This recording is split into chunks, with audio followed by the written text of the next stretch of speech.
നമസ്കാരം. സദ്യക്ക് വിളമ്പാൻ തയ്യാറാക്കുന്ന ഒരു കൂട്ടുകറിയാണ് സിനിമ. എല്ലാ ചേരുവകളും നന്നായാൽ കറി ഗംഭീരമാകും. എവിടെയെങ്കിലും ഒരു പാളിച്ച വന്നാലോ, സദ്യക്കിരിക്കുന്നവർ കണ്ണുരുട്ടി ഇലയും വലിച്ചെറിഞ്ഞ് സ്ഥലം വിടും. എന്നാൽ ഒത്തുപിടിച്ചാൽ സിനിമയെ മികച്ച ഒരു കൂട്ടുകറിയല്ല, രുചികരമായ ഒരു സദ്യയാക്കി മാറ്റാൻ കഴിയുമെന്ന് തെളിയിച്ച നടനും തിരക്കഥാകൃത്തും സംവിധായകനുമൊക്കെയാണ് ശ്രീ ശ്രീനിവാസൻ. അദ്ദേഹത്തിന്റെ സിനിമകൾ പ്രേക്ഷകർക്ക് എത്ര കണ്ടാലും മതിവരില്ല.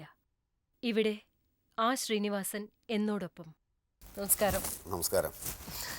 വളരെ നന്ദി എൻ്റെ പ്രോഗ്രാമിൽ വന്നതിന്.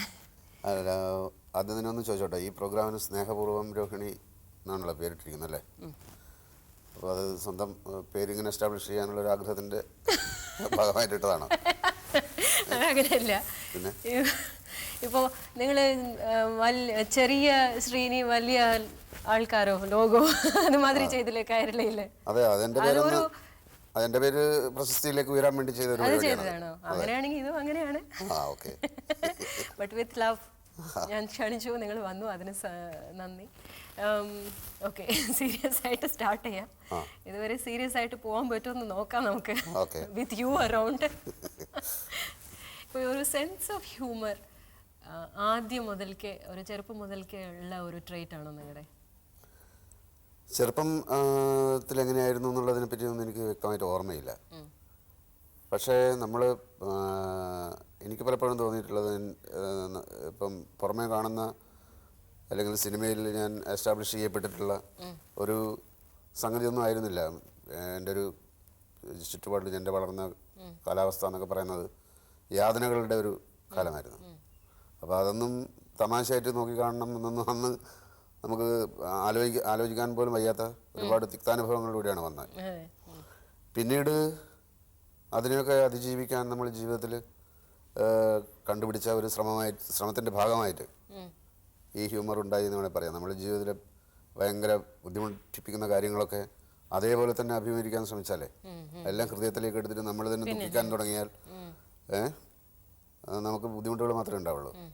അപ്പം ലൈഫിലെ ഓരോ സെറ്റ് ബാക്കും ഓരോ അനുഭവമായിട്ട് നമുക്ക് കണക്കാക്കാൻ പറ്റണം. അതിന് നമ്മുടേതായ ഒരു കാഴ്ചപ്പാടിൽ ഇതൊക്കെ ജീവിതത്തിൻ്റെ ഒരു ഭാഗമാണ്, ഇതൊക്കെ നമുക്ക് തമാശയോട് നോക്കി കാണാം എന്ന് എപ്പോഴും എൻ്റെ മനസ്സ് കണ്ടുപിടിച്ചിട്ടുണ്ടാവും. അങ്ങനെ വന്നതായിരിക്കും. അതൊരു നാച്ചുറലായിട്ട് വന്ന ഒരു യുക്തിയായിപ്പോയി അല്ലേ? അങ്ങനെ വന്നപ്പോൾ ആദ്യം നടനായിട്ട് വരാനാണ് നിങ്ങൾ ഫിലിം ചാമ്പറിൻ്റെ ഇൻസ്റ്റിറ്റ്യൂട്ടിൽ വന്ന് ചേർന്നത് അല്ലേ?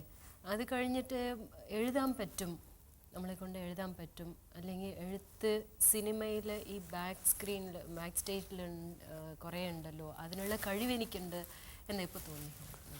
എനിക്കൊരിക്കലും അങ്ങനെ എഴുതാനുള്ള കഴിവുണ്ടെന്ന് തോന്നിയിട്ടില്ല. ഇപ്പോഴും അങ്ങനെ ഒരു വിചാരമൊന്നും എനിക്കില്ല ശരിക്കും.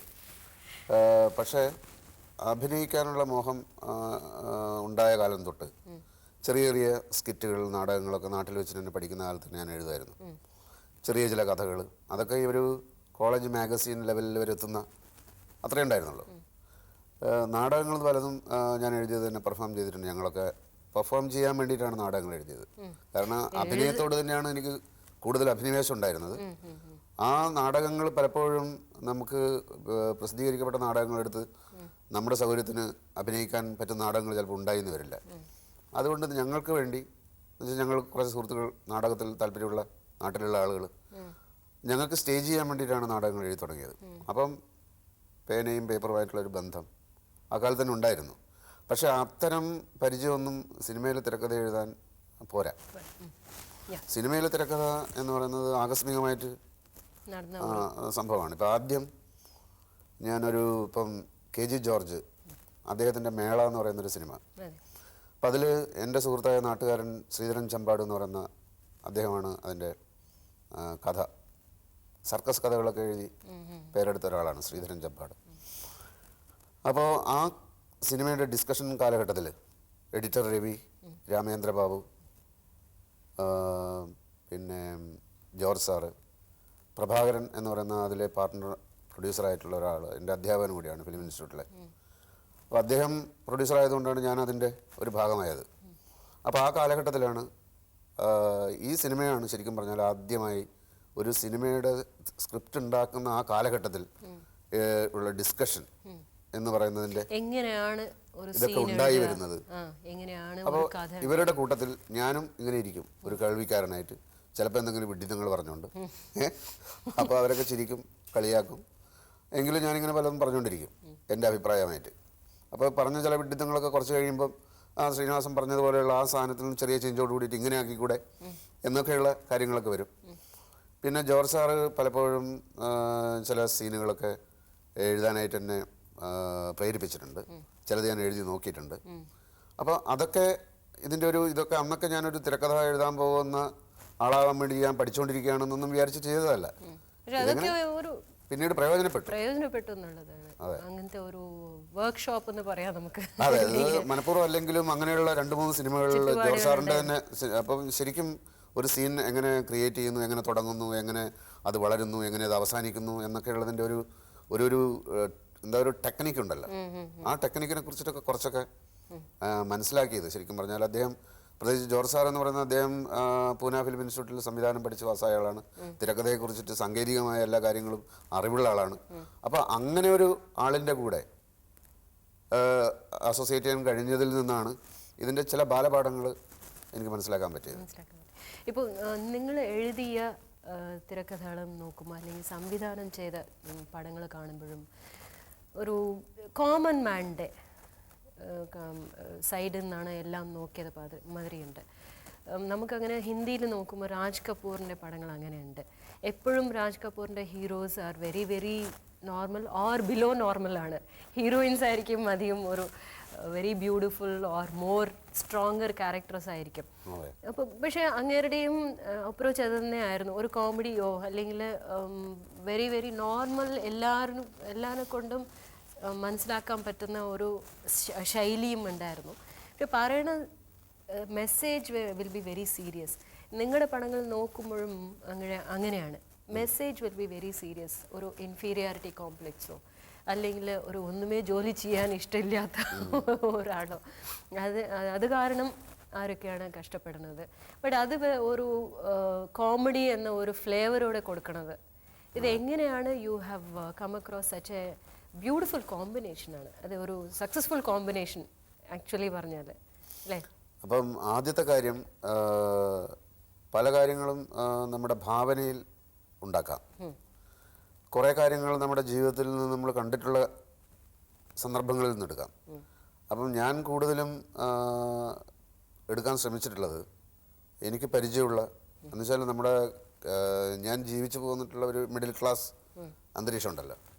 അപ്പോൾ അവിടുത്തെ കാര്യങ്ങളും അവിടുത്തെ ആൾക്കാരുടെ ദുരഭിമാനവും അവിടുത്തെ ആൾക്കാരുടെ പൊങ്ങച്ചങ്ങളും അവിടുത്തെ ആൾക്കാരുടെ ഇല്ലായ്മകളും വല്ലായ്മകളും കുശുമ്പും കുന്നായ്മകളും ഇതൊക്കെ നമ്മൾ കണ്ടുകൊണ്ടിരുന്ന കാര്യങ്ങളാണ്, എപ്പോഴും കണ്ടുകൊണ്ടിരിക്കുന്ന കാര്യങ്ങളാണ്. അപ്പോൾ അത്തരം സന്ദർഭങ്ങളിലേക്ക് കടന്നിട്ടൊരു കഥ ഉണ്ടാക്കാനാണ് എനിക്ക് കുറച്ചുകൂടെ വ്യക്തിപരമായിട്ട് കൂടുതൽ എളുപ്പം. അതുകൊണ്ടാണ് അതൊക്കെ സംഭവിച്ചത്. പിന്നെ സിനിമ എന്ന് പറയുന്നതിനെക്കുറിച്ച് എനിക്ക് എപ്പോഴും ഭയങ്കര ആഗ്രഹങ്ങളാണ്. എന്നുവെച്ചാൽ വെറുതെ ഒരു സിനിമ കണ്ടിട്ട് ആൾക്കാർ ഓക്കെ കണ്ടു എന്ന് പറഞ്ഞിട്ട് ഇറങ്ങിപ്പോകുന്നതിന് അപ്പുറത്ത് എൻ്റർടൈൻമെൻറ്റിൻ്റെ ഭാഗത്ത് കൂടെ പോകുമ്പോൾ അതിനകത്ത് ചില കഴമ്പുള്ള കാര്യങ്ങൾ ഡിസ്കസ് ചെയ്യപ്പെടണം. അപ്പോൾ ഓരോ സീനിനും വേണ്ടി ഞാൻ അത്രമാത്രം ശ്രമിക്കാറുണ്ട്. അതിലിപ്പം ഒരു സീനിൽ കഥ എന്ന് പറയുന്ന കാര്യം പറയുന്നതിനിടയിൽ തന്നെ ഒരു സോഷ്യലായിട്ടുള്ള ഒരു ഇഷ്യൂവിനെ പറ്റിയിട്ടുള്ള ചില ഡിസ്കഷൻസ് ഇങ്ങനെ. അപ്പോൾ എപ്പോഴും സീൻ ലൈവ്ലി ആയിരിക്കും. നമ്മളൊരു സിനിമ കാണുമ്പോൾ നമ്മൾ കാണുന്നത് മൊത്തം കഥയല്ല, നമ്മൾ കാണുന്നത് ഓരോ കാലത്തിന്റെ പതിവുമായിരിക്കും. അതൊക്കെ അപ്പം നടക്കുന്ന കുറേ കാര്യങ്ങൾ. ഇപ്പോൾ ഉദാഹരണത്തിന് ചിന്താവിഷ്ടയായ ശ്യാമള എന്ന് പറയുന്ന സിനിമ തുടങ്ങുന്നത് തന്നെ ലോഡ് ഷെഡിങ് നടക്കുന്ന സമയത്തായിട്ടാണ്. അപ്പോൾ റോഡിൽ നിന്ന് പുറത്തുനിന്ന് ഒരാൾ വിളിച്ച് ചോദിക്കുന്നു. അപ്പോൾ അകത്തുള്ള ഒരു സ്ത്രീയുടെ ശബ്ദം അതിന് മറുപടി പറയുന്നു, പൂച്ച കരയുന്നു, പാത്രങ്ങൾ തട്ടി വീഴ്ത്തുന്നു എന്നൊക്കെ പറയുന്ന ഇതെന്ന് പറഞ്ഞാൽ ഈ ലോഡ് ഷെഡിങ് എന്ന് പറയുന്ന സംഭവം കേരളത്തിൽ അന്ന് വളരെ ആളുകൾ ബുദ്ധിമുട്ട് അനുഭവിച്ചുകൊണ്ടിരിക്കുകയും അല്ലെങ്കിൽ ആളുകളുടെ ജീവിതത്തിൽ ഒരു നിത്യ ഉള്ള ഒരു സംഗതി ആയതുകൊണ്ട് പെട്ടെന്ന് തന്നെ അതിലേക്ക് ആളുകൾക്ക് ശ്രദ്ധ ഉണ്ടാക്കാൻ എന്നുവെച്ചാൽ ആദ്യം തന്നെ ഒരു സിനിമയിൽ ഒരു സീൻ ഉണ്ടാക്കുന്നിടത്ത് അവരെ ക്യാച്ച് ചെയ്യാന്ന് പറയുന്നൊരു സാധനമുണ്ട്, അറ്റൻഷൻ ക്യാപ്ചർ ചെയ്യാന്ന് പറയുന്നൊരു സംഗതി. അതിനുവേണ്ടി തന്നെ വളരെ ബോധപൂർവ്വം ആലോചിച്ചുണ്ടാക്കിയതാണ്. മനസ്സിലായില്ലേ? അപ്പം ഒരു സിനിമ വെറുതെ കണ്ടിട്ട് പോകാനല്ല, അതിന് പുറമെ കുറച്ച് കാര്യങ്ങൾ അവരെ ഫീൽ ചെയ്യിപ്പിക്കുന്ന കുറച്ച് കാര്യങ്ങൾ, അവർക്ക് ഒരു എന്താ പറയുക ഒരു പുതിയ ദർശനം കൊടുക്കാൻ കഴിയുന്ന എന്ന് ഞാൻ വിചാരിക്കുന്ന കുറേ കാര്യങ്ങൾ. നമ്മളൊരിക്കലും ഒരു സിനിമയിലൂടെ ഒരു സൊല്യൂഷൻ ഒരിക്കലുമില്ല. എന്തെങ്കിലും ഒരു പ്രശ്നം അവതരിപ്പിച്ചിട്ടോ ഇതാണ് അതിന് സൊല്യൂഷൻ എന്ന് പറയുന്നത്, നമ്മൾ കുറേ കാര്യങ്ങൾ ഓപ്പറേറ്റ് ചെയ്യുന്നേ ഉള്ളൂ. നമ്മളെ കയ്യിൽ സൊല്യൂഷൻസ് ഒന്നുമില്ല. സൊല്യൂഷൻസ് നിശ്ചയിക്കേണ്ടതെന്ന് പറയുന്നത് വലിയ ജീനിയസുകളും അല്ലെങ്കിൽ സാംസ്കാരിക നായകന്മാരും രാഷ്ട്രീയ പ്രവർത്തനവും കാറൽ മാർക്സിനെ പോലെയുള്ള ചിന്തകന്മാരും ഒക്കെയാണ്. നമുക്കതൊന്നും പറ്റില്ല. മനസ്സിലായില്ലേ? ഓക്കെ, അങ്ങനെ ചെയ്തപ്പോൾ ചില ക്യാരക്ടേഴ്സ് നിങ്ങൾ പറഞ്ഞ മാതിരി ഞാൻ കണ്ടിട്ടുള്ള എനിക്ക് ഉണ്ടായിട്ടുള്ള എക്സ്പീരിയൻസ് തന്നെ ഞാൻ എഴുതി എന്ന് പറയുമ്പോൾ ഒരു എല്ലാ കഥാനായകന്മാരും നിങ്ങൾ സംവിധാനം ചെയ്ത പടങ്ങളിൽ കാണുമ്പോൾ ഒരു ചെറിയ ഇൻഫീരിയാരിറ്റി കോംപ്ലെക്സിലുള്ള ഒരു ക്യാരക്ടറുമായിട്ടാണ്, അല്ലെങ്കിൽ somebody who has not up to the mark എന്ന് പറയുന്ന ക്യാരക്ടേഴ്സാണ് നിങ്ങൾ ക്രിയേറ്റ് ചെയ്തത് ഇതുവരെ. അതിൻ്റെ what is the coincidence in that? എപ്പോഴും നമ്മൾ ചെയ്യേണ്ടതെന്ന് വെച്ച് കഴിഞ്ഞാൽ ഒരു സംഗതി വളരെ പ്രസക്തമായിട്ടുള്ളൊരു കാര്യമുണ്ട്. എല്ലാ കലാസൃഷ്ടികളും എന്തിനു വേണ്ടിയിട്ടുള്ളതാണ്? ഞാനെപ്പോഴും അതിനെപ്പറ്റി ആലോചിക്കാറുണ്ട്. അതായത് നമ്മുടെ തന്നെ പരിമിതികളെ മറികടക്കാനും അതിനെ കറക്റ്റ് ചെയ്യാനും കലാസൃഷ്ടികൾക്ക് ഒരു ഉദ്ദേശമുണ്ട്. മനസ്സിലായില്ലേ? സമ്പൂർണ്ണനായ ഒരു മനുഷ്യനെ പറ്റി നമ്മളൊന്നും പറയേണ്ട കാര്യമില്ല. ഈസ് എ റോൾ മോഡൽ അവിടെ ഉണ്ട്, വെറുതെ നമ്മൾ ഇത് നോക്കി പഠിക്കാവുന്നതേ ഉള്ളൂ. പക്ഷെ മനുഷ്യൻ ഒരുപാട് തരം പരിമിതികളുള്ള ആളാണ്. ഈ പരിമിതികളെ മറികടക്കലാണ് അതിനെ പരിഹസിക്കുന്നതുകൊണ്ട് ഉദ്ദേശിക്കുന്നത്. അത് വളരെ വ്യക്തമായ ഒരു ലക്ഷ്യം തന്നെയാണ്. അപ്പോൾ ആളുകൾ പലപ്പോഴും തെറ്റിദ്ധരിക്കാറുണ്ട്, എനിക്ക് എന്തൊക്കെയോ കോംപ്ലക്സുകളുള്ളത് കൊണ്ട് ഞാനിതിങ്ങനെ എന്നെ തന്നെ പരിഹസിച്ച് നേരെയാക്കാൻ ശ്രമിക്കുകയാണെന്ന്. അതൊന്നുമല്ല. എനിക്ക് പരിമിതികൾ ധാരാളമുണ്ട്. പക്ഷേ ഈ പറയുന്ന പരിമിതികളൊന്നും അല്ല. അത് പരിമിതികൾ കഴിവിൻ്റെ പരിമിതികളാണ്. എൻ്റെ ടാലൻറ്റിൻ്റെ പരിമിതികൾ എനിക്ക് ധാരാളമുണ്ട്. പക്ഷേ ഈ മാതിരിയുള്ള ഇപ്പോൾ വടക്കു കേന്ദ്രത്തിലെ ഇൻഫീരിയോറിറ്റി കോംപ്ലക്സ് ഉള്ള ആൾ, മറ്റേത് അങ്ങനെയൊക്കെ പറയുന്ന ആളൊന്നുമല്ല ഞാൻ.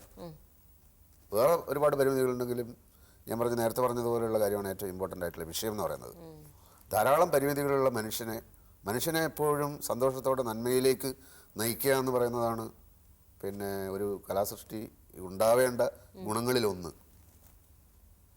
ഒരു നല്ല മനുഷ്യൻ ആവുന്നതിലേക്കുള്ള യാത്രയാണ് നമ്മുടെ ജീവിതം എന്ന് പറയുന്നത്. നമ്മൾ അവസാനം മരിക്കുന്ന സമയം എത്തുമ്പോഴേക്കും നമ്മളൊരു നല്ല മനുഷ്യനാവുമോ എന്ന് നിശ്ചയമില്ല. അതിനുള്ള ശ്രമമാണ്, ഒരു പരിപൂർണതയിലേക്കുള്ള ശ്രമം, യാത്ര. ഇപ്പോൾ പാർവതിയായിരുന്നു നിങ്ങളുടെ ആദ്യത്തെ ഹീറോയിൻ, സംവിധാനം ചെയ്ത സിനിമയിലെ ഹീറോയിൻ. ഒരു ആദ്യം നിങ്ങൾ അപ്രോച്ച് ചെയ്തപ്പോൾ ഉടനെ സമ്മതിച്ചോ, അല്ലെങ്കിൽ എന്തെങ്കിലും ഒരു ചെറിയ ഹെസിറ്റൻസി കാണിച്ചോ? ഇല്ല, അങ്ങനെയൊന്നും ഉണ്ടായിട്ടില്ല. കഥ കേട്ട ഉടനെ ഷി ഫെൽറ്റ് വെരി ഹാപ്പി. ആപ്റ്റായിരുന്നു, അതാണ്. It was the most apt casting കാണുമ്പോഴും. അതേമാതിരി ചിന്താവിഷ്ടയായ ശ്യാമള, മാസ്റ്റർ വിജയൻ, ചിലർ പറയണത് കേട്ടിട്ടുണ്ട്. മാസ്റ്റർ വിജയൻ എന്ന് പറയില്ല, Vijayan master. Vijayan master, okay, Vijayan master. എല്ലാം പറഞ്ഞു കേട്ടിട്ടുള്ളത് എന്താണെന്ന് വെച്ചാൽ ഇത് ഒരു മലയാളത്തിൻ്റെ ഒരു പ്രതിനിധിയായിട്ടാണ് വിജയ് മാസ്റ്റർ കാണിച്ചത് എന്നൊക്കെ. അങ്ങനെയാണോ ഉദ്ദേശിച്ചത്? അതങ്ങനെ കോയിൻസിഡൻ്റലായിട്ട് അത് ആളുകൾക്ക് അങ്ങനെ പല വ്യാഖ്യാനങ്ങളും പറയാം, കൊടുക്കുക, അതൊക്കെ അവരുടെ ഇഷ്ടമാണ്. ഞാൻ ഇങ്ങനെയുള്ള യാതൊരു കാര്യങ്ങളും ആലോചിച്ചിട്ടില്ല. ഇപ്പോൾ ഒരു സിനിമയുടെ കഥ ഉണ്ടാക്കുന്ന നേരത്ത് ഏറ്റവും പ്രധാനപ്പെട്ട കാര്യം ഞാൻ ആലോചിക്കുന്ന ഒരു രീതി എന്ന് പറയുന്നത്, ഒരു സംഭവം പറയാം. If to people always agree, one is unnecessary. If two people always agree, one is unnecessary. ഇപ്പം ഞാനും രോഹിണിയും തമ്മിൽ സംസാരിക്കുന്നു, ഞാൻ പറഞ്ഞതൊക്കെ ശരിയാണെന്നും രോഹിണി പറയുന്നതൊക്കെ ശരിയാണെന്നും ഞാനും അങ്ങോട്ടും ഇങ്ങോട്ടും പറയുന്ന നേരത്ത് ഒരാളുടെ ആവശ്യമില്ല, ഒരാൾ മാത്രം പറഞ്ഞിരുന്ന. ഇപ്പം ഇതൊരു വളരെ പ്രധാനപ്പെട്ട കാര്യമാണ്. കാരണം ശ്യാമള എന്ന് പറയുന്ന കഥാപാത്രം ആ സിനിമയിൽ ആശങ്കപ്പെടുന്ന, അല്ലെങ്കിൽ ഭാവിയെക്കുറിച്ച്, കുട്ടികളൊക്കെ ഭാവിയെക്കുറിച്ചൊക്കെ വളരെ പോസിറ്റീവായിട്ട് അവർക്ക് നല്ല ഭാവി ഉണ്ടാവണമെന്നൊക്കെ ആഗ്രഹിക്കുന്ന, കുടുംബത്തോട് ഒട്ടി നിൽക്കുന്ന, ഭർത്താവിനെയും മക്കളെയും സ്നേഹിക്കുന്ന വളരെ പോസിറ്റീവായിട്ടുള്ളൊരു ക്യാരക്ടറാണ്. അധ്വാനിക്കാൻ തയ്യാറായിട്ടുള്ള, നിഷ്കളങ്കയായ. അപ്പോൾ ഒരു കഥ മുന്നോട്ട് പോകണമെങ്കിൽ ഞാൻ നേരത്തെ പറഞ്ഞ പോലെയുള്ള ആ ചൊല്ലുണ്ടല്ലോ, രണ്ടുപേരും ഒരേ സ്വഭാവക്കാരായാൽ കഥ മുമ്പോട്ട് നീങ്ങില്ല. അതിനുവേണ്ടി മാത്രമാണ് ആ കഥാപാത്രം ഞാൻ ഉണ്ടാക്കിയത്. മനസ്സിലായില്ലേ? അത് കേരളത്തിലെ പിന്നെ അലസരായിട്ടുള്ള ആളുകളുടെ റെപ്രസെൻറ്റേറ്റീവ് ആണെന്നോ അങ്ങനെ എന്ത് വേണമെങ്കിലും പറയാം. അതൊക്കെ പിന്നീടായി വന്നതാണ്. ഞാൻ പ്രാഥമികമായിട്ട് ആലോചിച്ചത് ഇത് മാത്രമേ ഉള്ളൂ. പിന്നെ ഉണ്ടായി വന്നപ്പോൾ സ്വാഭാവികമായിട്ടും പലർക്കും ആ ക്യാരക്ടറിനെ ഐഡൻറ്റിഫൈ ചെയ്യാൻ തോന്നി. അതുകൊണ്ടാണ് ഇങ്ങനെയുള്ള വാദങ്ങളൊക്കെ പിന്നീട് ഉണ്ടായത്. അതൊക്കെ ശരിയായിരിക്കാം, പക്ഷേ എനിക്ക് അത്തരം കാര്യങ്ങളിൽ വലിയ താല്പര്യമൊന്നുമില്ല. മനസ്സിലായില്ലേ? കഥ ഉണ്ടാക്കുന്ന നേരത്തെ ഏറ്റവും പ്രധാനപ്പെട്ട കാര്യം ഇവർ തമ്മിൽ വരസലുകൾ ഉണ്ടാവണം, കോൺഫ്ലിക്റ്റ് വേണം. എന്നാലേ വിജയിച്ചിട്ടുള്ള എല്ലാ സിനിമകളുടെയും ഒരു മനഃശാസ്ത്രം പരിശോധിച്ചാൽ നമുക്കിത് കാണാൻ പറ്റും. വൈരുദ്ധ്യം ഉള്ള രണ്ട് ആശയങ്ങൾ തമ്മിലുള്ള രസകരമായ അല്ലെങ്കിൽ വളരെ ക്ഷോഭിക്കുന്ന തരത്തിലുള്ള ഉരസലുകൾ, കോൺഫ്ലിക്റ്റുകൾ, അപ്പോൾ മാത്രമേ സീനുകൾ മുമ്പോട്ട് പോവുള്ളൂ. ഓരോ കാര്യം ചെയ്യുമ്പോഴും അതിൻ്റെ ഡീപ്പായിട്ട് പോയിട്ട് ഇതെങ്ങനെയാണ് ഒരു സിനിമ എന്ന് എടുക്കുമ്പോൾ നിങ്ങൾ പറഞ്ഞില്ലേ ആദ്യം തിരക്കഥ എഴുതുമ്പോൾ തന്നെ ഡീപ്പായിട്ട് പോയിട്ട് എങ്ങനെയാണ് ഇത് വിജയിച്ചത്, ഇങ്ങനെ ചെയ്താൽ വിജയിക്കില്ല എന്നുള്ളതൊക്കെ ഒരു റിസർച്ച് ചെയ്തിട്ടാണ് ചെയ്യണത്. എപ്പോഴും ഞാൻ ചെയ്യാറുള്ളത് അങ്ങനെയാണ്. പക്ഷേ നമ്മുടെ സിനിമയിൽ ചില ബുദ്ധിമുട്ടുകൾ എപ്പോഴും ഉണ്ട്, പ്രായോഗികമായിട്ടുള്ളത്. പ്രധാനമായിട്ട് നമ്മുടെ ആളുകൾ എന്തിനാണ് സിനിമ എടുക്കുന്നതെന്ന് പലപ്പോഴും അവർക്ക് തന്നെ അറിഞ്ഞൂടാ. ചില താരങ്ങളുടെ ഡേറ്റുകൾ ആണ് പലരെ സംബന്ധിച്ചിടത്തോളം, പല നിർമ്മാതാക്കളെ സംബന്ധിച്ചിടത്തോളം ഏറ്റവും പ്രധാനം. മനസ്സിലായില്ലേ? ആ ഡേറ്റിൽ കൃത്യമായി ഷൂട്ടിംഗ് നടന്നിട്ടില്ലെങ്കിൽ ലോകം ഇടിഞ്ഞു വീഴുമെന്ന് അവർ വിചാരിക്കും. അപ്പോൾ നമ്മളെ ആ ഡേറ്റിൽ എന്തെങ്കിലും എഴുതി തല്ലിക്കൂട്ടി ഉണ്ടാക്കാൻ വേണ്ടി പ്രേരിപ്പിക്കും. ഒരു വ്യക്തി എന്ന രീതിയിൽ എനിക്കതിൽ നിന്ന് ഒഴിഞ്ഞു മാറാം. ചില ഘട്ടങ്ങളിലൊന്നും നമുക്ക് ഒഴിഞ്ഞു മാറാൻ പറ്റാത്ത രീതിയിൽ ഭയങ്കരമായ കമ്പൽഷൻ വന്നിട്ട് ചിലപ്പോൾ നമ്മുടെ വിഡ്ഢിത്തം കൊണ്ട് നമ്മൾ പറയും, ഓ ചിലപ്പോൾ ശരിയാവുമായിരിക്കും ഈ സമയത്തിനുള്ളിൽ എന്ന് വിചാരിച്ച് ഞാനും അതിൽ വീണുപോയിട്ടുണ്ട്. അതിൻ്റെ തിരിച്ചടികളും എനിക്ക് കിട്ടിയിട്ടുണ്ട്. മനസ്സിലായില്ലേ? അപ്പോൾ വിദേശങ്ങളിലൊക്കെ എന്ന് പറയുന്നത് സിനിമയെ പ്രൊഫഷണലായിട്ട് സമീപിക്കുന്ന ആളുകൾ ചെയ്യുന്നത് എന്താണെന്ന് വെച്ചാൽ 2-3 വർഷം എടുക്കും ഒരു സ്ക്രിപ്റ്റ് ഉണ്ടാക്കാൻ. സ്ക്രിപ്റ്റ് വർക്ക് കഴിഞ്ഞാൽ അവർ പറയുന്നത് പടത്തിൻ്റെ വർക്ക് കഴിഞ്ഞു എന്നാണ്. മനസ്സിലായില്ലേ? എക്സിക്യൂഷൻ മാത്രമല്ലേ ഉള്ളൂ. എക്സിക്യൂഷൻ മാത്രമേ ഉള്ളൂ. അവർ മലയാള സിനിമ ഇപ്പോൾ 50 ദിവസം കൊണ്ട് 60 ദിവസം ഷൂട്ട് ചെയ്യുന്നു. അതുപോലെയൊക്കെ തന്നെയാണ് ഇംഗ്ലീഷ് സിനിമ, അത്രയും ദിവസങ്ങളൊക്കെ തന്നെ ഷൂട്ട് ചെയ്യുന്നുള്ളൂ. പക്ഷേ അത്രയും അതിനു മുമ്പുള്ള വർക്കുകൾ, തയ്യാറെടുപ്പുകൾ, ഈ സ്ക്രിപ്റ്റിൻ്റെ മേലുള്ള വർക്കുകൾ അവർ ചെയ്യുകയാണ്. ആ പ്രൊഫഷണലിസം നമ്മുടെ നാട്ടിലില്ല. മനസ്സിലായില്ലേ? അപ്പോൾ അത് കൊണ്ടാണ് നമ്മൾ പറഞ്ഞു വന്ന കാര്യം എന്തായിരുന്നു? തിരക്കഥ എല്ലാം എഴുതുമ്പോൾ you will go into the deepest. അപ്പോൾ ഈ അങ്ങനെ ഒരു ഉൾക്കാഴ്ചയുള്ള ഒരവസ്ഥയിലേക്ക് ഒരു സംഗതി എത്തിച്ചേരണമെങ്കിൽ അത്രയും ആലോചന ആവശ്യമുണ്ട്, അത്രയും ചർച്ചകൾ ആവശ്യമുണ്ട്. ഈ സിനിമ ആളുകളിൽ ഉണ്ടാക്കുന്ന ഇമ്പാക്റ്റ് എന്തായിരിക്കും എന്നൊക്കെ ആലോചിക്കാൻ സമയം വേണം. ഇവിടെ സമയം എന്ന് പറയുന്നത് ഈ തിരക്കഥ ഉണ്ടാക്കാൻ വളരെ അത്യാവശ്യമാണെന്ന് വിശ്വസിക്കാത്ത ഒരു സെറ്റപ്പാണുള്ളത്. അങ്ങനെ നമ്മളോട് നിങ്ങൾ ഇഷ്ടംപോലെ സമയം എടുത്തോളൂ, ആവശ്യത്തിന് സമയം എടുത്തോളൂ എന്നിട്ട് സപ്പോർട്ട് ചെയ്യുന്ന എല്ലാ വിഭാഗക്കാരും സിനിമയിൽ നിർമ്മാതാക്കളുടെ ഭാഗത്തു നിന്നൊക്കെ ഉണ്ടാവുമ്പോൾ നമ്മൾ അതിനുവേണ്ടി ശ്രമിക്കും. മിക്കവാറും അതിൻ്റെ പെർസെൻറ്റേജ് വളരെ കൂടുതലാണ്, ഇതിൻ്റെ ഇമ്പോർട്ടൻസ് മനസ്സിലാക്കുന്നവർ. അപ്പോൾ ഇതിനൊക്കെ സമയം കിട്ടുകയാണെങ്കിൽ നമുക്ക് കഴമ്പും കാമ്പൊക്കെയുള്ള സിനിമകൾ ഉണ്ടാക്കാൻ പറ്റും. ഞാൻ ആഗ്രഹിക്കുന്നത് അതൊക്കെ തന്നെയാണ്. ആഗ്രഹിക്കുന്ന പിന്നെ കമ്പൽഷൻ ഇല്ലാതെ വരുമ്പം ആഗ്രഹിക്കുന്ന കാര്യങ്ങളാണ് ചിലപ്പോൾ സക്സസ്ഫുൾ സിനിമകളായിട്ട് മാറുന്നത്. ഈ പറയുന്ന ഡെപ്ത് ഉണ്ട് എന്ന് പറയുന്ന സിനിമകളായി മാറുന്നത് അതൊക്കെ തന്നെയാണ്. ശരിയാണ്.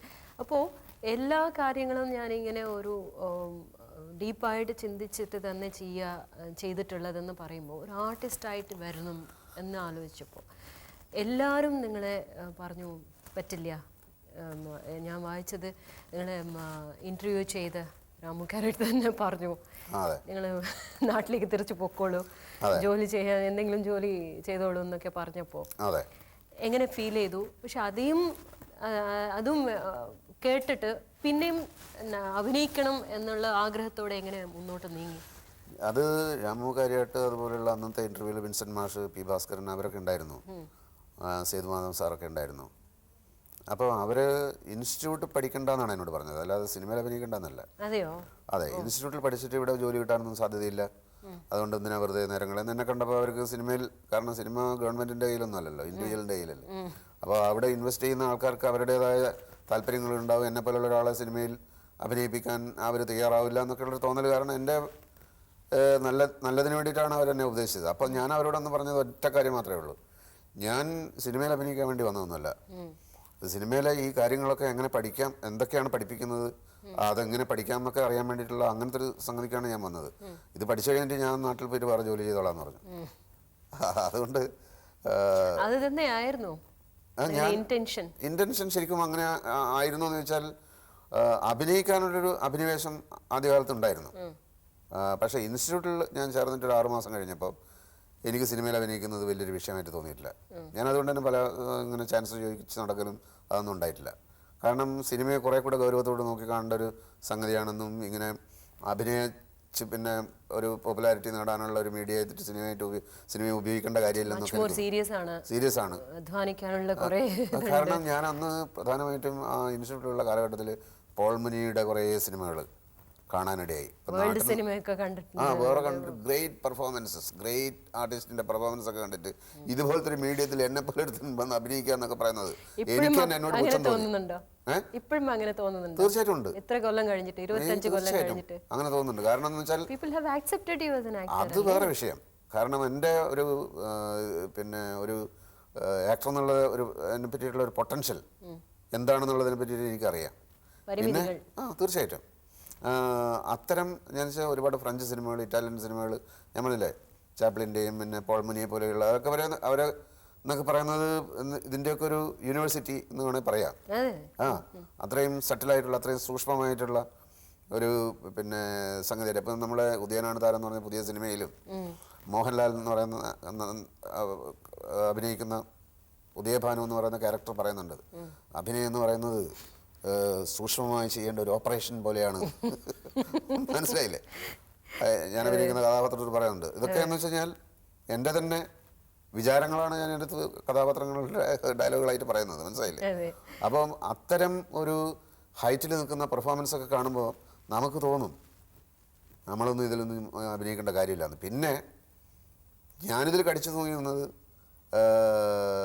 പിന്നെ സിനിമയ്ക്ക് എന്നെ ആവശ്യമുള്ളത് കൊണ്ടൊന്നുമല്ല, എനിക്ക് സിനിമയുമായി ബന്ധപ്പെട്ട് പ്രവർത്തിക്കണം എന്നുള്ളത് കൊണ്ട് ഞാനിങ്ങനെ നിന്നു.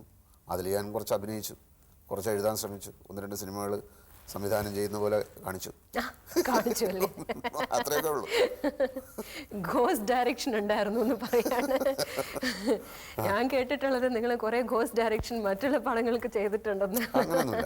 ഉദയനാണ് താരം പടത്തില് കുറെ ആർട്ടിസ്റ്റിനെ, ദിലീപിനെയും മമ്മൂക്കയും പ്രേം നസീർ സാറിനും ഒക്കെ ഒരുപാട് കളിയാക്കിയൊക്കെ എഴുതിയിട്ടുണ്ട് എന്നുള്ളത് കേട്ടിട്ടുണ്ട്. ഞാൻ കണ്ടിട്ടില്ല, പക്ഷേ വെരി സക്സസ്ഫുൾ മൂവിയാണ്.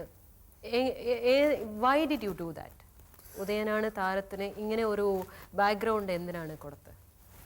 ഇങ്ങനെ ഒരു ബാക്ക്ഗ്രൗണ്ട് ശരിക്കും പറഞ്ഞാൽ ഞാൻ ഇപ്പോൾ രോഷൻ ആൻഡ്രൂസ് എന്ന് പറയുന്ന അതിൻ്റെ സംവിധായകൻ, അയാളുടെ ചില ആഗ്രഹങ്ങളുമായിട്ട് എന്നെ സമീപിച്ചപ്പോൾ അപ്പം ഞാനതിൻ്റെ കുറേ സാധ്യതകൾ, അയാൾ അങ്ങനെ ഒന്നും സംഭവം പറഞ്ഞില്ലായിരുന്നു, അതിനെപ്പറ്റി ആലോചിക്കില്ലായിരുന്നു. അപ്പം ഒരുപാട് വർഷക്കാലത്തെ എൻ്റെ സിനിമ എക്സ്പീരിയൻസസ് അതിൽ പ്രയോഗിച്ചു. ഞാൻ കുറേ കാര്യങ്ങൾ കണ്ടു. നമ്മുടെ കൺമുമ്പിലൂടെ കടന്നു പോയിട്ടുള്ള ഒരുപാട് സംവിധായകരും താരങ്ങളും അങ്ങനെ നിരവധി എക്സ്പീരിയൻസ് എനിക്കുണ്ടായിരിക്കുമല്ലോ സ്വാഭാവികമായിട്ടും. അപ്പം കണ്ടത് മാത്രമല്ല, നമ്മൾ കേട്ടിട്ടുള്ളതും ആയിട്ടുള്ള കാര്യങ്ങളുണ്ട്. സിനിമ തുടങ്ങിയ കാലം മുതൽ ഓരോരോ ആളുകൾ, ഓരോ ഘട്ടത്തിൽ താരങ്ങൾ, സംവിധായകർ, നിർമ്മാതാക്കൾ ഒക്കെ സിനിമയോട് എടുത്തിട്ടുള്ള സമീപനം, അതിനെക്കുറിച്ചൊക്കെ കുറേ കാര്യങ്ങൾ എൻ്റെ ധാരണയിലുണ്ട്. അതിൽ കുറച്ച് കാര്യങ്ങളൊക്കെ ഇതിൽ പരാമർശിച്ചു പോയി. ഞാനിത് ശരിക്കും ഓഡിയൻസിൻ്റെ ഭാഗത്തു നിന്നുള്ള കുറേ ചിന്തകളാണ്. അവർക്ക് സിനിമയുടെ പുറകിലുള്ള കുറേ കാര്യങ്ങളെക്കുറിച്ചിട്ടുള്ള വലിയ ധാരണകളില്ല. ഇപ്പോൾ ഉദാഹരണത്തിന് രാമോജി റാവ് ഫിലിം സിറ്റിയെ പറ്റി ആ സിനിമയിൽ പരാമർശിക്കുന്നുണ്ട്. നമ്മളെ ഫിലിം സ്റ്റുഡിയോ എന്ന് പറയുന്ന നാട്ടിലുള്ള ആളുകൾ കണ്ടിട്ടുള്ള എന്താണ്? ഫോട്ടോ എടുക്കുന്ന ഒരു സ്റ്റുഡിയോ. അല്ലെങ്കിൽ അവർ കുറച്ചുകൂടെ വിശാലമായി ചിന്തിച്ചാൽ ചിലപ്പോൾ ഒരു വലിയ ഫ്ലോറിനകത്ത്. അപ്പോൾ ഈ രാമോജി റാവ് ഫിലിം സിറ്റി എന്ന് പറയുന്നത് 2200 ഏക്കർ വലിപ്പത്തിലുള്ള എയർപോർട്ടും പിന്നെ റെയിൽവേ സ്റ്റേഷനും വലിയ സ്റ്റാർ ഹോട്ടലുകളും ഒക്കെയുള്ള വലിയ വിശാലമായൊരു സ്ഥലമാണ്. അപ്പോൾ ഇതൊക്കെ ഇങ്ങനെ എസ്റ്റാബ്ലിഷ് ചെയ്ത് പോയത് എന്തിനാണെന്ന് വെച്ചാൽ സ്റ്റുഡിയോയെക്കുറിച്ച് ജനങ്ങൾക്ക്, സിനിമയെക്കുറിച്ചിട്ട്, സ്റ്റുഡിയോയെ പറ്റിയിട്ട് ഒരു വ്യക്തമായൊരു കൺസെപ്റ്റ് ഇല്ലാത്ത ആളുകൾക്ക് മനസ്സിലാവാനും, സിനിമയുടെ പുറകിലുള്ള കുറേ കാര്യങ്ങൾ എന്താണ് യഥാർത്ഥത്തിലുള്ള കാര്യങ്ങൾ എന്നുള്ളത് അവർക്ക് മനസ്സിലാവാനും, അത് വളരെ ലളിതമായ രീതിയിൽ പറഞ്ഞു പോയിട്ടുള്ളതൊക്കെ അവർക്ക് മനസ്സിലാവാൻ വേണ്ടിയാണ്. മനസ്സിലായില്ലേ? പിന്നെ ഏതെങ്കിലും ആളുകളെ ഈ താരങ്ങളെ കളിയാക്കി എന്നൊക്കെ പറയുന്നത് ഏതെങ്കിലും ഒരു പ്രത്യേക വ്യക്തിയെ മാത്രം എടുത്ത് കളിയാക്കുക എന്ന് പറയുന്ന ഒരു സംഗതി ഞാൻ ചെയ്തിട്ടില്ല. മൊത്തത്തിലുള്ള എൻ്റെ ഒരു ഫീൽ അതിൽ പറഞ്ഞു. ആ ഒരു പിന്നെ ആ ഒരു കൺസെപ്റ്റിനെയാണ് കളിയാക്കിയിട്ടുള്ളത്. മനസ്സിലായില്ലേ? മനസ്സിലായി. ഒരു വ്യക്തിയല്ല. അതെ, ഇപ്പോൾ ഈ ഒരു സ്റ്റാർഡം ഒക്കെ ക്രിയേറ്റ് ആവുമ്പോഴേ തമിഴകത്ത് നോക്കിയാലും കുറേ ആക്ടേഴ്സും ആക്ട്രസസും CM ആയിട്ടുണ്ട്. അതേമാതിരി ഒരു മലയാള സിനിമയിലും കാണുമ്പോഴൊക്കെ ഇപ്പോൾ നല്ല സ്റ്റാർ വാല്യൂ ഉള്ള ആർട്ടിസ്റ്റ് ഉണ്ട്. അവർ പറയണ മാതിരിയാണ് അവർ ചെയ്താൽ എന്നമാതിരി ഒരു ചെറിയൊരു കോൺഫ്ലിക്റ്റ് ഇപ്പോൾ ഉണ്ടല്ലോ. അതിനെക്കുറിച്ച് എന്താണ് അഭിപ്രായം? ഒരു രാഷ്ട്രീയത്താണെങ്കിലും അല്ലെങ്കിൽ ഗ്ലാമറസ് ആയിട്ട് ഫാൻ ക്ലബ്സ് ആണെങ്കിലും ഇവർ തമ്മിലും ഫൈറ്റ് ചെയ്യുക, അതിൻ്റെ ഒരു കോൺഫ്ലിക്റ്റ് ഒന്നുമില്ലേ? Becoming larger than life. ആ സ്റ്റാർഡം നമ്മൾ ഒരുപാട് സീരിയസ് ആയിട്ട് എടുക്കുക. എനിക്കിങ്ങനെ ഇമേജ് ഉണ്ട്, അതിന് going through that only you have to write a story. അല്ലെങ്കിൽ ഇത് ഞാൻ ചെയ്യില്ല, അത് ഞാൻ ചെയ്യില്ല എന്നുള്ള സ്റ്റാർഡം ഉണ്ട് ചില. അതൊക്കെ എന്ന് വെച്ച് കഴിഞ്ഞാൽ പുതിയ ആളുകൾക്ക് ഒരുപാട് മിഥ്യാധാരണകളുണ്ട്.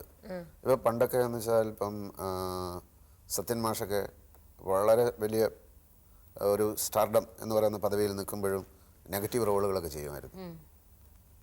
ഇപ്പോൾ കരുനിഴൽ എന്ന് പറയുന്നൊരു സിനിമയുണ്ട്. പ്രേം നസീറും സത്യൻ ഷീല ഒക്കെ അഭിനയിച്ചത്. അപ്പോൾ അതിൽ നസീർ സാറും ഷീലയും ഒക്കെ കാമുകനും ഈ നസീർ സാറിനെയൊക്കെ കൊക്കയിലെറിഞ്ഞ് കൊല്ലുന്ന ഒരു ക്യാരക്ടറാണ് ആര് സത്യൻ മാഷ് ചെയ്തത്.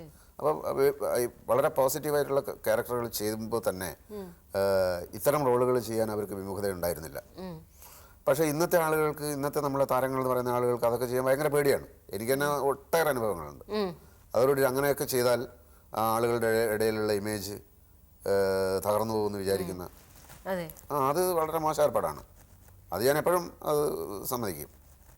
പിന്നെ ഈ ഫാൻസിൻ്റെ ആവശ്യം എന്താണെന്ന് എനിക്കിതുവരെ മനസ്സിലായിട്ടേ ഇല്ല. നമ്മൾ സംവിധായകരെ കുറിച്ച് സംസാരിക്കുമ്പോൾ ഒരു കൺസിസ്റ്റൻസി വേണം എന്ന് പറഞ്ഞില്ലേ സാർ?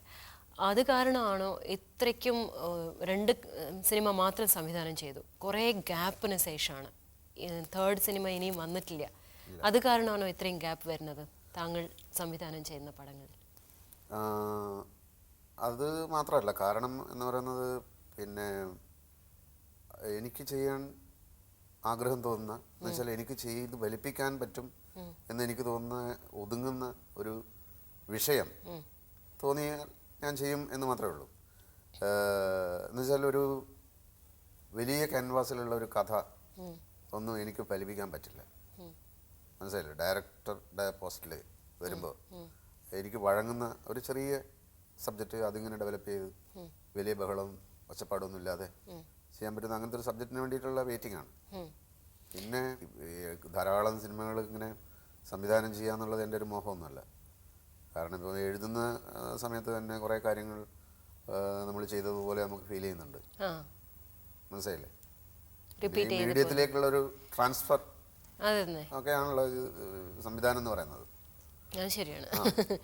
ക്രിയേറ്റീവ് എന്ന് പറഞ്ഞാൽ തിരക്കഥാകൃത്തിൻ്റെയാണ് ആദ്യത്തെ ഒരു സീഡ് അവിടെ നിന്നാണ് വരുന്നത്.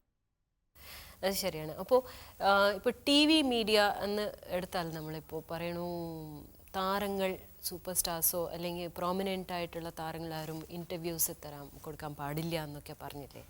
അതിനെക്കുറിച്ചുള്ള അഭിപ്രായം എന്താണ് നിങ്ങളുടെ? ഇന്റർവ്യൂസിന് അങ്ങനെ റെസ്ട്രിക്ഷൻ ഉള്ളതായിട്ട് ഇന്റർവ്യൂസ് അല്ലെങ്കിൽ സ്റ്റേജ് ഷോസിൻ്റെ റിലേ ഉണ്ടാവാൻ പാടില്ല. സ്റ്റേജ് ഷോസിൻ്റെ ഒരു സംഗതി പാടില്ല എന്ന് കേരളത്തിൽ അത് ടെലികാസ്റ്റ് ചെയ്യാൻ പാടില്ല. സ്റ്റേജ് ഷോ ആവാം, പക്ഷേ ടെലികാസ്റ്റ് ചെയ്യാൻ പാടില്ല. ടെലികാസ്റ്റ് ചെയ്ത് കഴിഞ്ഞാൽ അത് പിന്നെ അപ്പോൾ ഓടിക്കൊണ്ടിരിക്കുന്ന സിനിമയെ ബാധിക്കും. അങ്ങനെ തോന്നുന്നുണ്ടോ? എനിക്കങ്ങനെ തോന്നിയിട്ടൊന്നുമില്ല. കാരണം എന്താ വെച്ചാൽ ഇപ്പോൾ ഒരു ഈ പറഞ്ഞതുപോലെ ഒരു സ്റ്റേജ് ഷോ ടെലികാസ്റ്റ് ചെയ്യപ്പെട്ടാൽ ഒരു സിനിമ പരാജയപ്പെടുന്നുണ്ടെങ്കിൽ ആ സിനിമ പരാജയപ്പെടുന്നതാണ് നല്ലത്. കാരണം ഒരു സ്റ്റേജ് ഷോയോട് പിടിച്ചു നിൽക്കാൻ ആ സിനിമയ്ക്ക് ഗ്രേറ്റ്നെസ് ഇല്ല എന്നാണ് എൻ്റെ അർത്ഥം. സ്റ്റേജ് ഷോ ആയാലും എന്ത് ഷോ ആയാലും ഇപ്പം TV സീരിയൽ വന്നപ്പം ആളുകൾ മുഴുവൻ പറഞ്ഞു TV സീരിയൽ വന്നതോടുകൂടി സിനിമ തകർന്നു എന്നുള്ളത്. ഇതേപോലെയുള്ള കാര്യങ്ങൾ വിദേശങ്ങളിലും TV സീരിയലൊക്കെ എത്രയോ വർഷങ്ങൾക്ക് മുമ്പ് വന്നപ്പോഴും സിനിമ ഇതുപോലെയുള്ള പ്രതിസന്ധികളെ അന്ന് വർഷങ്ങൾക്ക് മുമ്പ് ഫേസ് ചെയ്തിട്ടുണ്ട്. അപ്പോൾ അവരെങ്ങനെ അതിനെ മറികടന്നു?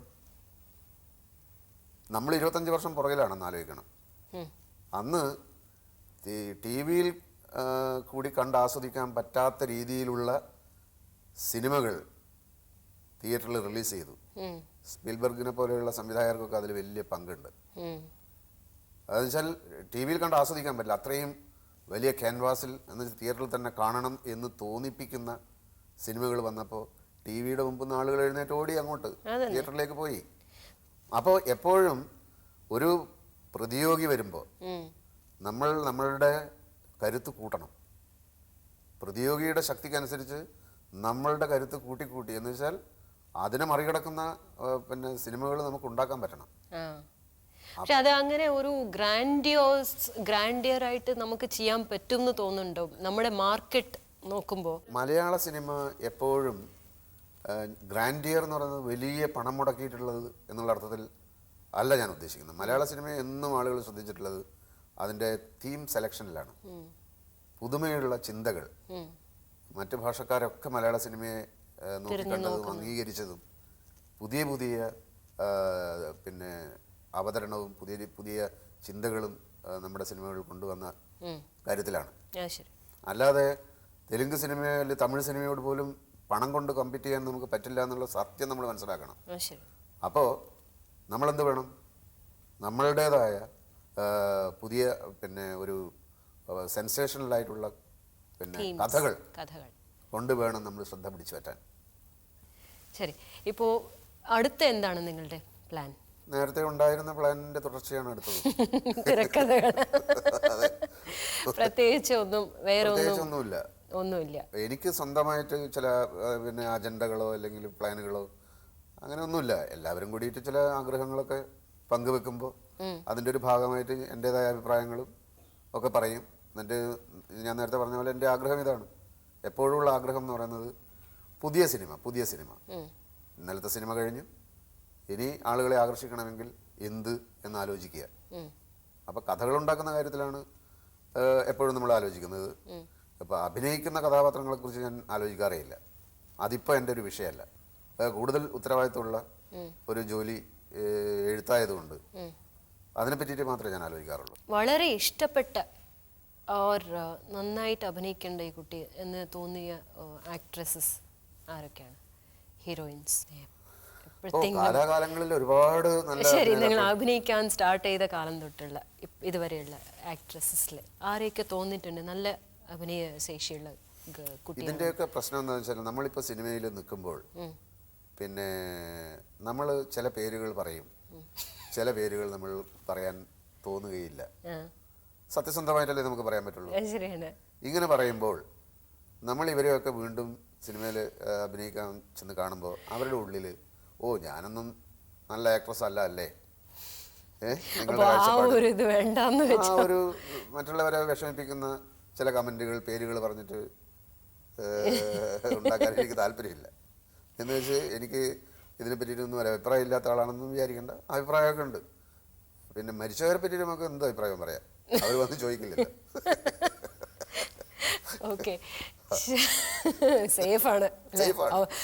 അവരുടെ കൂടെയുള്ള കണ്ടംപററി ഹീറോയിൻസ് ആരും വന്ന് ചോദിക്കില്ലല്ലോ എന്താ എന്റെ പേരെന്താ പറയാത്ത.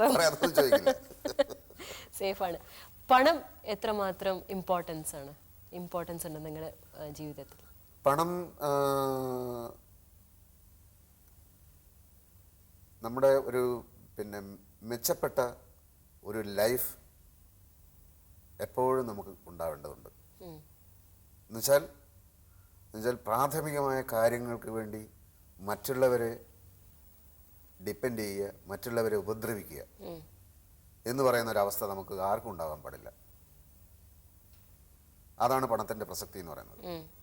പിന്നെ അതിൻ്റെ അപ്പുറത്ത് സ്വപ്നങ്ങൾ കാണുന്നവരുണ്ട്. ആ സ്വപ്നം എനിക്ക് വളരെ കുറവാണ്. എന്താ പറയുക, ഒരു ലളിതമായ ഒരു ജീവിതം മാത്രമേ ഇതുവരെ നയിച്ചിട്ടുള്ളൂ.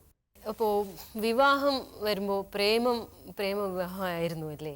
അത് അങ്ങനെ പ്ലാൻ ചെയ്തതാണോ? ആദ്യം അറേഞ്ച്ഡ് മാരേജിന് ഈ പ്രേമമൊക്കെ ആർക്കും പ്ലാൻ ചെയ്യാൻ അങ്ങനെയല്ല, അറേഞ്ച് ചിലര് വിചാരിക്കും ഞാനിപ്പോൾ അല്ല അങ്ങനെയല്ല പക്ഷെ അവള് ആ പ്ലാനിങ്ങിന്റെ ഭാഗമാവണ്ടേ? അത് അവളെടുക്കുന്ന തീരുമാനമല്ലേ? അത് ശരിയാണ്. നമുക്ക് വൺ സൈഡഡ് ആയിട്ട് കുറെ പ്ലാനിങ്ങും ചെയ്യാം. അങ്ങനെ ചെയ്യുന്ന ഒരുപാട് പ്ലാനുകൾ കുറെ ചെയ്തിട്ടുണ്ടാവും അല്ലേ? പക്ഷെ ചിലര് വളരെ ക്ലിയർ ആയിട്ട് അവർ പറയും, ഞാൻ അറേഞ്ച്ഡ് മാരേജ് തന്നെ ചെയ്യും, എനിക്കിങ്ങനെ ഇഷ്ടമില്ല, എൻ്റെ അച്ഛനും അമ്മയും നോക്കി വെക്കുന്ന പെണ്ണിനെ മാത്രമേ കല്യാണം ചെയ്യുമെന്ന്. അങ്ങനെ ഉണ്ടായിരുന്നു ആദ്യം. അതിന് ബ്രേക്ക് ചെയ്തിട്ടാണോ ഈ പെൺകുട്ടി നിങ്ങളുടെ ജീവിതത്തിലേക്ക് വന്നത്? ഞാൻ ശരിക്കും പറഞ്ഞാൽ ഒരു കല്യാണം എന്ന് പറയുന്ന ആ ഒരു സംഗതിയുടെ വലിയൊരു ആളൊന്നും ആയിരുന്നില്ല. എന്ന് വെച്ചാൽ ഞാൻ കല്യാണം കഴിക്കുന്ന കാര്യത്തിൽ എനിക്കൊരു തീരുമാനം ഉണ്ടായിരുന്നില്ല. മനസ്സിലായില്ലേ? കല്യാണം കഴിക്കില്ല എന്നാണ് ഞാൻ തീരുമാനിച്ചിരുന്നത്. കാരണം എനിക്ക് കുറച്ചുകൂടെ നമ്മളുടെ എപ്പോഴും ഒരു സ്വതന്ത്രമായിട്ട് നടക്കാനും, നമ്മൾ മൊത്തത്തിൽ ജീവിതത്തിലൊരു ഇൻഡിസിപ്ലിൻഡ് ആയിട്ടുള്ള ഒരാളാണ്. മനസ്സിലായില്ലേ? വേറെ ആൾക്കാരെ നമ്മുടെ ജീവിതത്തിലേക്ക് വലിച്ചഴിച്ചിട്ട് അവരുടെ ജീവിതവും കൂടി നമ്മൾ തകരാറിലാക്കണമെന്നുള്ള സ്വതന്ത്രം പോയിട്ട് എത്ര കൊല്ലായി? അല്ലല്ല, ഇപ്പൊ അങ്ങനെ സ്വാതന്ത്ര്യം പോയി എന്നൊന്നും പറയാൻ പറ്റില്ല. സ്വാതന്ത്ര്യം കുറെ നമ്മൾ എടുക്കുന്നുണ്ട്. ഇപ്പോഴും എടുക്കാൻ ശീലം ഉണ്ടാവണം, എടുക്കാൻ കഴിയണം. നമ്മൾ തീരുമാനിക്കുന്ന പോലെ അല്ലല്ലോ ജീവിതത്തിൽ കാര്യങ്ങൾ നടക്കുന്നത്. നമ്മൾ ആഗ്രഹിക്കുന്നത് പോലെയും നടക്കാറില്ല. ഇത് വളരെ സ്ട്രോങ് ആയിട്ട് എനിക്ക് സംശയങ്ങളായിരുന്നു ശരിക്കും പറഞ്ഞാൽ. ഒരു കല്യാണ ജീവിതത്തിനൊന്നും പറ്റിയ ആളല്ല എന്നുള്ളൊരു തോന്നൽ. മനസ്സിലായില്ലേ? അത് കാരണം പക്ഷെ പിന്നെ ഞങ്ങൾ തമ്മിൽ പരിചയം ആവുകയും ഒക്കെ ചെയ്തപ്പം ആ തീരുമാനമൊക്കെ മാറി. നിങ്ങൾ ആദ്യം വിചാരിച്ച ഇൻഡിസിപ്ലിൻഡ് എന്ന് പറഞ്ഞില്ലേ, ആ ഇൻഡിസിപ്ലിൻഡ് കുറെയൊക്കെ എപ്പോഴും അങ്ങനെ തന്നെയാണ്. അങ്ങനെ തന്നെയാണ്. കാരണം എന്ന് വെച്ചാൽ നമ്മൾ പിന്നെ എപ്പോഴെങ്കിലും പിന്നെ വീട്ടിൽ വരും, എപ്പോഴെങ്കിലും ഇറങ്ങിപ്പോകും എന്നൊക്കെ പറയുന്ന സംഗതികൾ പലപ്പോഴും സിനിമയുടെ കാര്യങ്ങളായിട്ട് ബന്ധപ്പെട്ടിട്ട് വേണ്ടി വരും. എന്ന് വെച്ചാൽ ഇൻഡിസിപ്ലിൻ ആവുക പറയുന്നത് ഞാൻ പണ്ടൊക്കെ എന്ന് വെച്ചാൽ അങ്ങനെയൊക്കെയുള്ള കാര്യങ്ങൾ കാരണമില്ലാതെ പോയി കളയുന്നൊരു സംഭവം ഉണ്ടായിരുന്നു. അത് മാറിയെന്ന് മാത്രം. പക്ഷെ ഒരു നല്ല ബലമായിട്ട് തന്നെ your wife is there with you അല്ലേ? She is always supported. എത്ര കാർ വേണം, അത് വേണം, ഇത് വേണം എന്ന് പറഞ്ഞ് പുഷിങ് യു ടു ദാറ്റ്. അല്ല, അതിപ്പോ അത് റിയലിസ്റ്റിക് അല്ലല്ലോ. 9 കാർ വേണമെന്ന് പറഞ്ഞാൽ എനിക്ക് വാങ്ങിക്കാൻ പറ്റും. അവരെക്കാളും നമുക്ക് ബെറ്റർ കാർ വേണം. അങ്ങനത്തെ ഒരു അൺറിയലിസ്റ്റിക് ആവാൻ നടക്കണ്ടേ? കുട്ടികൾ 2 ആൺമക്കളാണ്. അവർക്കാർക്കും സിനിമയിലൊന്നും അല്ല, മൂത്തമകനും ചില സിനിമകളൊക്കെ പാടിയിട്ടുണ്ട്. ഇപ്പൊ ഈ ഉദയനാണ് താരം എന്ന് പറഞ്ഞ സിനിമയിൽ പാടിയിരുന്നു. രണ്ടാമത്തവൻ 10th പഠിക്കാൻ. സിനിമയിലേക്ക് തുടർന്ന് പാടാനുള്ള ഒരു ആഗ്രഹമുണ്ടോ മൂത്തമകന്? അവൻ ആഗ്രഹം കാണും. നമ്മളതിനെ പറ്റിയിട്ടൊന്നും സംസാരിക്കാറില്ല. ഈ പിന്നെ ഞാൻ അവനെ സിനിമയിലേക്ക് പാടാൻ വേണ്ടിയിട്ടുള്ള പിന്നെ സൗകര്യങ്ങൾ ചെയ്തു കൊടുക്കുകയോ ശ്രമിക്കുകയോ ഒന്നും ചെയ്തിട്ടില്ല, ചെയ്യാൻ ഉദ്ദേശിക്കുന്നുമില്ല. കാരണം അതൊക്കെ പ്രൊഫഷണൽ സമീപനമല്ല എന്ന് വിചാരിക്കുന്ന ആളാണ് ഞാൻ. നമ്മുടെ സ്വന്തക്കാരെയൊക്കെ പിടിച്ച് സിനിമയെ കയറ്റ് അത് നമ്മൾ കുറച്ചുകൂടെ ഗൗരവത്തോടെ സിനിമയെ സമീപിക്കുന്ന ഒരു പ്രൊഫഷണൽ എന്ന നിലയിൽ പാടില്ലാത്തതാണ്. അത്തരം ഇമോഷൻസ് ഒക്കെ നമ്മൾ മാറ്റി വെക്കണം.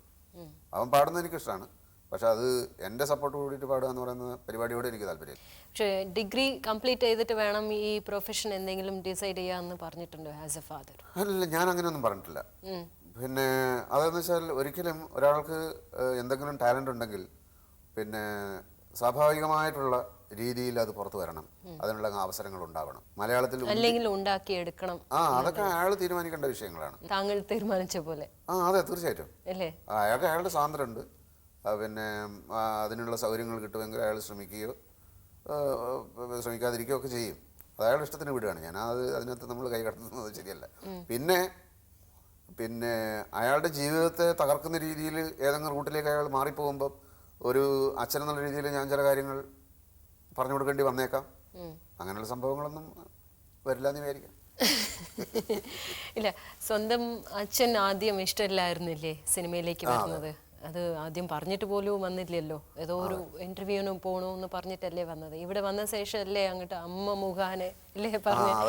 അപ്പോൾ അത് നോക്കുമ്പോൾ അങ്ങനെ എൻ്റെ മകനും അങ്ങനെ ചെയ്താൽ, താങ്കളുടെ മകനും അങ്ങനെ ചെയ്താൽ എന്തായിരിക്കും നിങ്ങളുടെ റിയാക്ഷൻ?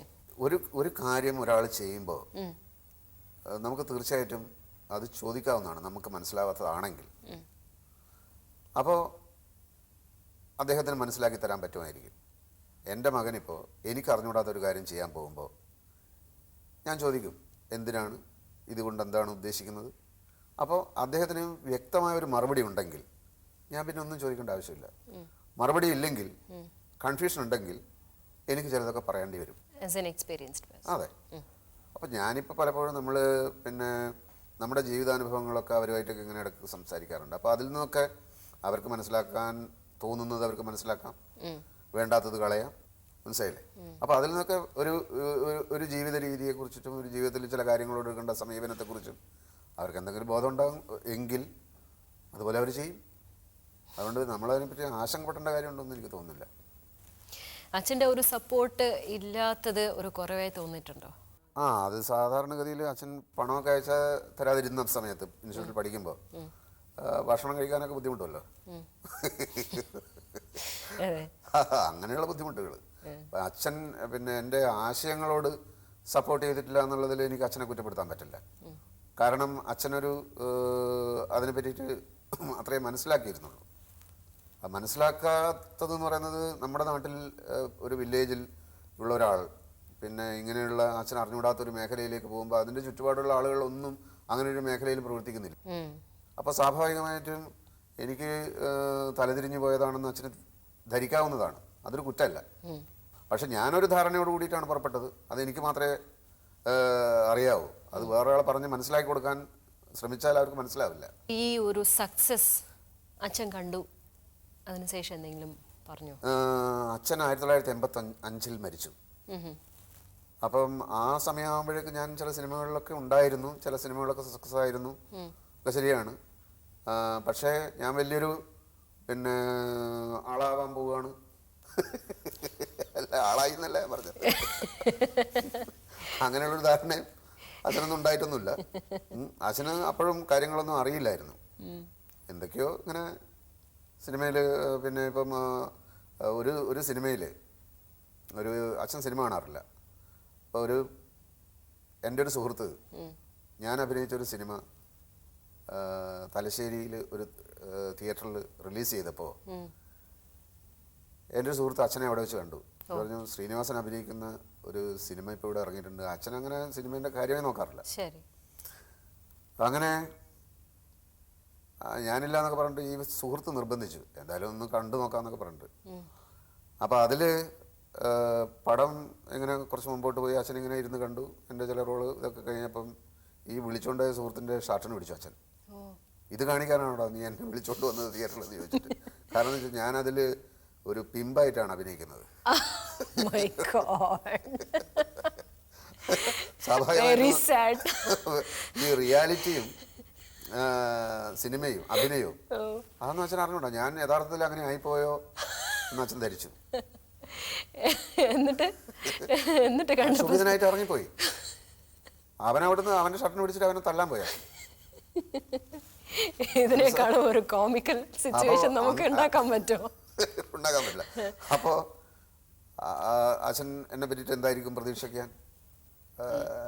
എപ്പോഴെങ്കിലും പറഞ്ഞിട്ടുണ്ടോ അച്ഛൻ മരിക്കുന്ന മുമ്പ്? എങ്ങനെ എന്തെങ്കിലും പറഞ്ഞിട്ടുണ്ടോ അച്ഛൻ? ഞാൻ വിചാരിച്ചില്ല ഇങ്ങനത്തെ ടാലന്റ് നിന്റെ ഉള്ളിലുണ്ടായിരുന്നു എന്ന് വിചാരിച്ചിട്ടില്ല, എന്തെങ്കിലും പറഞ്ഞിട്ടുണ്ടോ? അല്ല, ഒരാൾക്ക് പിന്നെ എനിക്ക് ടാലന്റ് ഉണ്ടോ ഇല്ലയോ എന്നൊക്കെ അച്ഛന് പറയാൻ കഴിയണമെങ്കിൽ അതെന്താണെന്ന് അച്ഛന് ബോധ്യമായാലേ പറയാൻ പറ്റുള്ളൂ. അച്ഛൻ സിനിമയായിട്ടുള്ള ഒരു സംഗതിയായിട്ട് യാതൊരു ബന്ധമില്ലാതെ നടക്കുമ്പോൾ എങ്ങനെ പറയാൻ പറ്റും? ആദ്യം നടനായിട്ട് വരാനുള്ള ആഗ്രഹമാണ് ഇത്രയും കാലം ഇത്രയും ദൂരം കൊണ്ടുവന്നത്. അപ്പോൾ എന്തൊക്കെ ക്യാരക്ടേഴ്സ് ഇനിയും അഭിനയിക്കണം എന്നുള്ള ആഗ്രഹമുണ്ട്? ഇതുവരെ ഞാൻ ചെയ്ത ക്യാരക്ടേഴ്സൊക്കെ കണ്ടില്ലേ, അതിൽ പ്രധാനമായിട്ട് എന്തെങ്കിലും ഉണ്ടോ?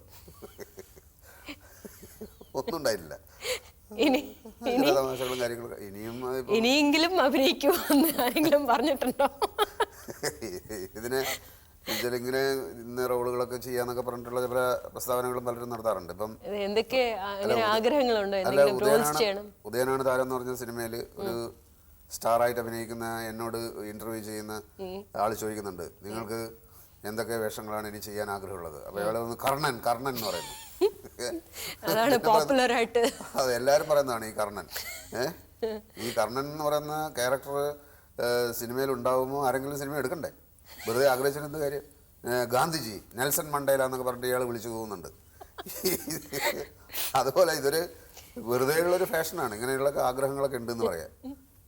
എനിക്കങ്ങനത്തെ യാതൊരു ആഗ്രഹവുമില്ല. മനസ്സിലായില്ലേ? ഒരു ആക്ടറായിട്ട് ഇങ്ങനത്തെ ഒരു റോള് ചെയ്യണം, അങ്ങനത്തെ റോള് ചെയ്യണം എന്നുള്ള സങ്കല്പമേ ഇല്ല. കാരണം എൻ്റെ ആഗ്രഹങ്ങൾ മുഴുവൻ സിനിമയാണ്. നല്ല സിനിമ ഉണ്ടാവുക, ആ സിനിമയെക്കുറിച്ചിട്ടുള്ള ആഗ്രഹങ്ങൾ മാത്രമേ ഞാൻ വെച്ച് പുലർത്താറുള്ളൂ. ഞാൻ അഭിനയിക്കുന്ന ഒരു കഥാപാത്രം ഇങ്ങനെയൊക്കെ ആയിരിക്കണം, പിന്നെ അങ്ങനത്തെ ഒരു സ്വപ്നം സങ്കല്പം എനിക്കില്ലേ ഇല്ല. ഒരു 3 മുഖം ഉണ്ടല്ലോ എനിക്ക് അറിയാത്ത മുഖങ്ങൾ എത്രയാണെന്ന് എനിക്കറിയില്ല. നടൻ, തിരക്കഥാകൃത്ത്, രാവണനെ പോലെയൊക്കെ ഉള്ള എന്തോ ഒരു സംഗതി എനിക്കുണ്ടെന്നാണ് പറഞ്ഞത്. ഏതാണ് ഇഷ്ടപ്പെട്ട മുഖം? ഇതൊരു കോമഡി ഷോ ആക്കി പോകാനുള്ള ഒരു തയ്യാറെടുപ്പാണെന്ന് തോന്നുന്നു. പെട്ടെന്നൊരു മനുഷ്യന്റെ മുഖത്ത് നോക്കിയിട്ട് നിങ്ങൾക്ക് 3 മുഖം ഉണ്ടെന്ന് പറഞ്ഞാൽ പിന്നെ ഞാൻ എന്താ പറയാ? ഏതാണ് വളരെ ഇഷ്ടപ്പെട്ട ഒരു മുഖം? ഇഷ്ടപ്പെട്ടത് ഞാൻ ആദ്യം മുതൽ എപ്പോഴും പിന്നെ